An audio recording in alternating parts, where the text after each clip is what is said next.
السلام علیکم. دا ښکاري چې ایران ښه مضبوط په اسرائیل باندې د حمله کولو پلان منصوبه تیار کړې ده. اوس دا حمله د کولی شي که نه شي کولی، دومره خوروا پکې شته، دومره کیپیسټي پکې شته که نشته، دغه جدا خبره ده. خو یو څو ایونټس، یو څو ډاټس چې د یو بل سره کنیکټ کړي او لږ پې سوچ وکړي، تا ته به پته ولګي چې ښه مضبوطه منصوبه، ښه مضبوط پلان دوی روان کړی دی په اسرائیل باندې ښه د مضبوطې حملې دپاره. نمبر 1 خبره خو ده چې دغه ځای کې کله د اسماعیل هانیه شهید کړو، نو اسماعیل هانیه څخه دې ټایم کې د بلا مسلمانانو احساسات منسلک دي. شهید هغه په تهران کې د ایران په دارالخلافه کې شو. نو هلته کې په ایران کې خپل خلک راووتل، په بلا مقدار کې راووتل او سرې جنډې اوچتې کړي دي او وایي چې دا بدل به هم ایران اوس د اسرائیل نه اخلي، دا اسرائیل دلته شهید کړی دی. حالانکه اسرائیل لا منلې نه ده چې دا ما ده، هغه یې سم نه دی ویلي، خو ظاهره خبره ده نور هغه د چا په ټارګټ لیست کو. نو خلک راوتي دي چې دا به ایران د دې بدله دي. او بل طرف ته هم د ایران سپریم لیډر آیت الله خامنه‌ای هغه دا ویلو چې یاره دا بدل به د اسماعیل هانیه اوس مونږ الو، دا چل اسرائیل کړی دی، دا ناپاک حرکت اسرائیل کړی دی او د اسرائیل نه به مونږ ته بدللو. نو یو خدا خبر ستا مخې ته پرتې دي. د دې نه بعد چې یو څو واقعیات، یو څو ایونټس دا ته وګورې، دغه ډاټس د یو بل سره کنیکټ کړي، لږ انالیسز، لږ سوچ وکړي، لږ د عقل نه کار واخلي، تا ته پته ولګي چې سړی تیارې خو یې راغستی دی،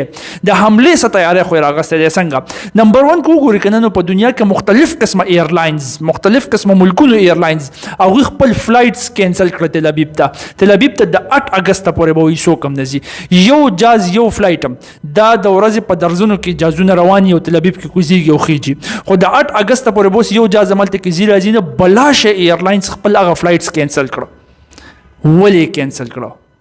د دې مطلب دا دی چې دغه ایرلاینز د کوم ملکونو، د هغې ملکونو انټیلیجنس والا دی ایرلاینز ته څه ویلي دي چې دغلته کې څه خطرناک کار کېدلو والا دی، لهذا ځان لا فلحال وساتئ، د 8 اګست پورې هلته کې یو جاز هم لاړ نشي. نو بلاشه ایرلاینز خپل فلایټ کینسل کړه. پوینټ نمبر 1. پوینټ نمبر 2، د رشیا جاز ګلیکس ایرلاینز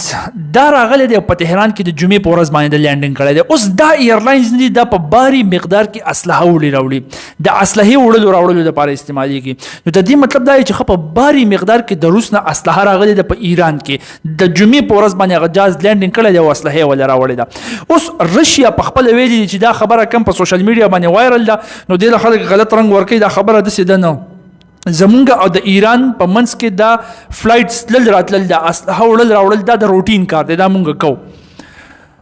او وجم دا ده چې ایران په یوکرین په جنگ کې روس ښه کافي سپورټ کړی دی، ښه کافي میزایلز روس له ایران لیږلي دي د یوکرین خلاف. نو روس هم حق په شانتې کې د ده مدد کوي، نو اسلحه ایران له راوړي. خو اوس په دې حالات کې دننه چې ایران الریډي یوه منصوبه تیاره کړې ده، د ایران په دنیا کې تصویر بالکل امیج خراب شو. ایران په ټوله دنیا کې د خلکو مخې ته وشرمو چې د هغه دارالخلافه کې د هغه د سیکیورټي په منځ کې د ټولو نه اهم شخصیت اسماعیل هانیه شهید کو. نو په داسې ټایم کې چې ایران کې غوسه، د ایران په خلکو کې غوسه ډېره زیاته ده، او دغه ټایم کې د اسلحې جاز د رشیا نه راځي او دلته کې لینډینګ کوي. نو که دا نور کله د روټین خبرې وي، نو دې کې دا اوس روټین نه دی، دلته کې څه هیوي اسلحه ایران ته لازمي راغلې ده چې هغه ایران ځان تیاری د دې دپاره چې په اسرائیل باندې ښه مضبوط اټیک وکړم. نو پوینټ نمبر 2 تا ته د دې نه پته لګېدی شي چې ایران څه تیاری روانه کړې ده په اسرائیل باندې د اټیک دپاره.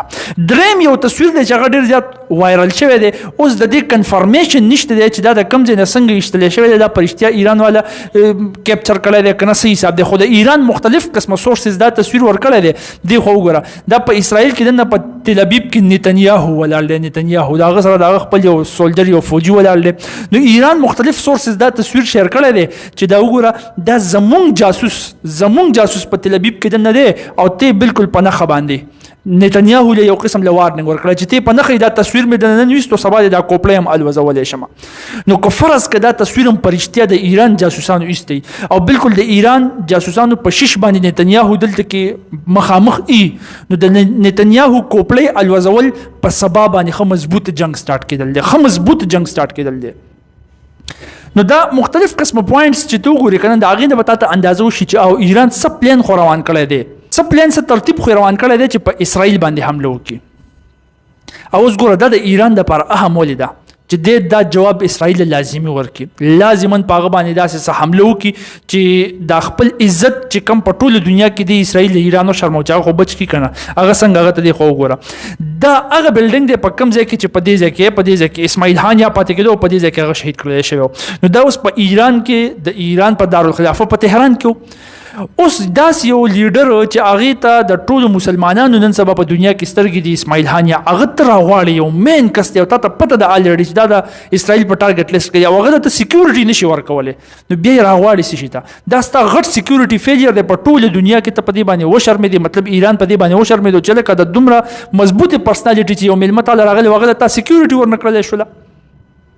دلته اوس خبره ته وکړو اسماعیل هانیه دلته شهید شوی څنګه دی تا ته پته شته دا ایر سټرایک والا کومه خبره چې کېده کله مام کړې وه ځکه چې په سټارټ کې ایران ایجنسیانو دا ویلي چې دا په ایر سټرایک کې ایشتلی شوی دی هغه خبره ده غلطه په ایر سټرایک کې دا نه دی ایشتلی شوی ولې ځکه چې ته هغه وګورې هغه وخت کې چې کوم د اسرائیل ایر فورس و هغه الریډي په لبنان کې بیزي و په هغه ورځ باندې په بیروت کې حمله کړې وه او فواد شکر کوم چې د حزب الله کمانډر و هغه په هغه ځای کې شهید کړی و نو الریډي د اسرائیل ایر فورس اخوا بیزي مو او د اسرائیل ایر فورس نه داسې خبر نه دی راغلی چې د هغوی ایر فورس دی خو په ایران کې بیزي شوی او بارډر پار کړی دی او دی خوا راغلی نو داسې خبر شته دی نه لحاظه دا ایر سټرایک نه خبرې داسې شو دا یو بم بلاست او بم یې الریډي 2 میاشتې مخکې د اسماعیل هانیه چې په کومه کمره کې پاتې کېدو په هغې کې بم ږدلی و 2 میاشتې مخکې او دا اوس لاله ډیټونیټ شو په هغې کې اسماعیل هانیه شهید شو اوس ګوره ښه دلته خبرې ته سوچ وکړه 2 میاشتې مخکې یې ولېږدلی و 2 میاشتې مخکې دوی ته پته وه چې اسماعیل هانیه به راځي دلته کې پاتې کېږي نو خبره دا ده چې اسماعیل هانیه کله ایران ته راغلی که نه نو د هغه عام ریزیډنس دی د اوسېدلو ځای هغه دا ځای دی او دا ځای ځکه دی چې دا بلډینګ چې د چا په حفاظت کې دی نو هغه ته موږ وایو IRGC د ایرانین ریولوشنري ګارډ کارپس کم پاسداران انقلاب دي ملیټري فورس چې کوم د ایران د پاسداران انقلاب وته وي دا هغه فورس په تحفظ کې هغوی دا بلډینګ ساتلو نو اسماعیل هانیه به چې کله هم راتلو دلته به پاتې کېدو اوس دا د اسرائیل ایجنټس په شیش کې چېرته کې هغه سړی چې دې ځای کې خو سړی پاتې کېږي نو اوس د ښه 2 میاشتې مخکې څه چل شوی او سوچ کوه ښه 2 میاشتې مخکې په هلیکاپټر کریش کې چې د آذربایجان نه واپس راتلو د ایران صدر ابراهیم رئیسی شهید شو اوس ابراهیم رئیسی شهید شو نو ابراهیم صدر دی یا د ایران صدر دی نو د جنازې له خو به دا ټول چې کوم مین خلک دي د ایران ملګري دي دا به ول راتلو په هغې کې به لازما اسماعیل هانیه هم راتلو اوس اسماعیل هانیه چې راتلو نو د اسماعیل هانیه دپاره پوره پلان تیار شو 2 میاشتې مخکې تیار شو چې داسې کار دی چې جنازه به اوس کېږي اسماعیل هانیه به راځي نو چونکې اسماعیل هانیه نور کله د روټین په تور په دې ځای کې پاتې کېږي هم په دې ځای کې ورته بم پلانټ کړه نو 2 میاشتې مخکې په دې ځای کې بم پلانټ شوی او اوس مې بيدام کې دي چې د دقه اسماعیل هانیه د راتلو د پاره چې دلته کې صدا سي موقع کریټ شي چې اسماعیل هانیه راشي نو ابراهیم رئیسیم کې دي چې د هغه د هلیکاپټر کریش نشاتم د اسرائیل لاسي چې هغه وته ځان له شهید کو د هغه جنازې له ډیر علی دلته کې وته بم کې خودو اوس خبره دلته کې دا چې 2 میاشتې مخکې وته بم کې خودو نو په هغه ټیم کې و ولې نه راځو نو د هغې د نه ډزولو وجه دا وه چې دلته کې کم خلک په دې بلډینګ کې پاتې کېدل نو د ابراهیم رئیسي جنازې له خلک په ډېر غټ مقدار کې راغلی او ډېر غټ مقدار کې نو دلته کې هلچل هلې ځلې ډېرې زیاتې وي خلک ډېر زیات په دې بلډینګ کې پاتې شوي وو نو په هغې کې د اسرائیل چې کوم ایجنټس وو هغې د لرې نه دا ډیټیکټ کولی نه شو چې اسماعیل هانیه پکې اوس په دې ټایم کې په کم ځای کې دی دا ډیټیکټ کېدو نو بس هغوی وایي چې دا ریسک نه الو دا کوم یو پیر اوس وډزو نو دغلته کې به سکیورټي بیا نورم سیوا شي او کېدای شي هغه رانه بچ شي او که یو پیر رانه بچ شو بس بیا بچ شواله بیا هم نه شو ایستلی نو هغوی په دقه ټایم کې هغه بم ونه ډزو انتظار یې ورته وکړو نو اوس دا 2 میاشتې تېرې شوې 2 میاشتې بعد چې کله د پیزیشکیان د ایران د بل صدر اوت ټیکینګ سرمنی وه د حلف اخیستلو سرمنی وه نو هغې د اسماعیل هانیه بیا راغی نو چې بیا راغی نو بیا هغه روټین کې په دغه ځای کې پاتې کېدو چې په دغه ځای کې پاتې کېدو اوس دا ځل دا خو جنازه خو نه وه که نه پیزیشکیان چې کوم د ایران صدر دی د هغه د حلف اخیستلو سرمنی وه نو هغې له دی راغلی هغې له دومره خلک نه راغلي نو په هغې کې اوس دوی دا ډیټکشن کولی شو چې اسماعیل هانیه په دې ځای کې په کم ځای کې دی او په هغې کې زیات خبر دا راځي چې دوی د وټساپ په ترو وکړو څوک سوی او څوک سوی اوس په هر ترو باندې چې وکړو خو د ارټیفیشل انټیلیجنس استعمال پکې اسرائیل والا ښه کافي کړی دی نو هغه چې ورته کله پته ولګېده چې اوس په دې ټایم کې حق خپل ځای له اسماعیل هانیه تللی دی ښه برابره پته ورته ولګېده ریموټلی د ریموټ کنټرول په ترو باندې حق بم د لرې نه ډیټونیټ کو څنګه چې محسن فخرزاده د پاره پوره د AI استعمال د ارټیفیشل انټیلیجنس استعمال کړو کنه او محسن فخرزاده په ایران کې شتل او اقشن د کې اسماعیل هانیه د بم په ترو باندې بم ډیټونیټ کو هغه پکې شهید کو دا پوره د 2 میاشتو یو پلان روانو په دې طریقه باندې. نو اوس دې ته کته سوچو کې کنه یاره دومره پلان وشو 2 میاشتې پکې وشو پوره حساب کتاب وشو او د ایران سکیورټي د دې نه خبر نشوله. نو دا د ایران د پاره د ډیره زیاته د شرم خبره. په دې وجه باندې ایران حکومت اوس د IRGC نم بلاشي افیسرز گرفتار کړی دي چې په دې کې څوک خرڅ شوی دی، هر څوک چې پکې خرڅ دی څوک پکې خرڅ شوی دی. نو د IRGC بلاشي کمانډرز بلاشي افیسرز دې ټیم کې د ایران په حراست کې دغه گرفتار کړی دي او انویسټیګیشن کې چې پته ولګو چې دا مسله دلته کې د چا د لاس سره ولاړه دا کم خلک پکې خرڅ شوی دي. او چونکې دا کار د پزیشکیان په اوت ټیکینګ سرمنی کې وشول دا چې کوم اوس د ایران صدر شو نو دی به په خپل اولنی ورځو کې د دې افیس ته چې کله د تګ راتګ سٹارټ کوم په اولنی ورځو کې به د اسرائیل سکان کوي څه بدله به اخلي او هغه په خپل هم دا ویلي دي چې د اسرائیل دا کار کړی د مونږ به دنه بدل اخلو. نو سپریم لیډر هم ویلي دي دم ویلي دي د لپاره د شرم خبر هم سیوا ده. د رشیا نه اصله هم بلاشه په باري مقدار کې راغلي د بلاشه ایرلاینز خپل فلایټس هم کینسل کړی دي. دا ټول ډاټس کنیکټ کړه دا پته ولي کې چې خو مضبوط پلان ایران روان کړی سم منسوبه روانه کړی د صد حمله کولو په خبره باندې پوه شو. او د اغه نه علاوه که تاسو ګورئ کنه دغه ته کې دا جنگ نه چې کم کې دا پیس ټاکس روان او هغه د اسماعیل هانیه کول چې بس دا جنگ دغه ته کې ودرو او هغه اسماعیل هانیه ته د اسرائیل والی وشته ځکه چې اسرائیل نه غواړي چې په دغه کې جنگ ودرېږي خه جنگ کول غواړي او دغه جنگ به اوس د دې د وجې نورم خه مضبوط خوريږي. ورسره دی خو ته وګوره ته پته ولګي د رجب طیب اردوغان سره دوی ختیا بل پیرامه پتا سو پوهه کړی 13 کلاس کې چې څنګه رجب طیب اردوغان ویلي چې لکه څنګه مې په لیبیا کې انټرونشن کړو څنګه مې په ناګورنو کاراباخ کې کړو د قشن په اسرائیل درځم پرېدم دي نو اسرائیل ته ویلي دي او اسرائیل ورته ویلي چې لکه تاسو ګوره صدام حسین ير دی اردوغان ته صدام حسین ير دی هغه کار به سره وکړو. اوس مسله دا ده چې د ترکی نه ده د نیټو ممبر دی. نیټو نه دی نیټو هغه ارګنایزیشن دی چې باغ کې امریکا د تقریبا لګبګ 30 ملکونه دي خوښه دغه ملکونه دي او د هغه یو آرټیکل هغه ته آرټیکل 5 وایي. آرټیکل 5 دا وایي چې د نیټو په یو ملک باندې چې چا حمله وکړه د دې مطلب دا چې په ټوله ناتو باندې ته حمله وکړه. دا اوس دا ټول ناتو ملکونه برازي ته په شریک وخی او اسرائیل په ناتو کې نه دی دا په د ناتو حصہ نه ده. نو اسرائیل د شکار کړی دی چې نیټو ملکونو ته ویلي دي چې دا ترکی د خپل د دې ناتو ګروپ نه وباسي. خو د دې څه مطلب شو؟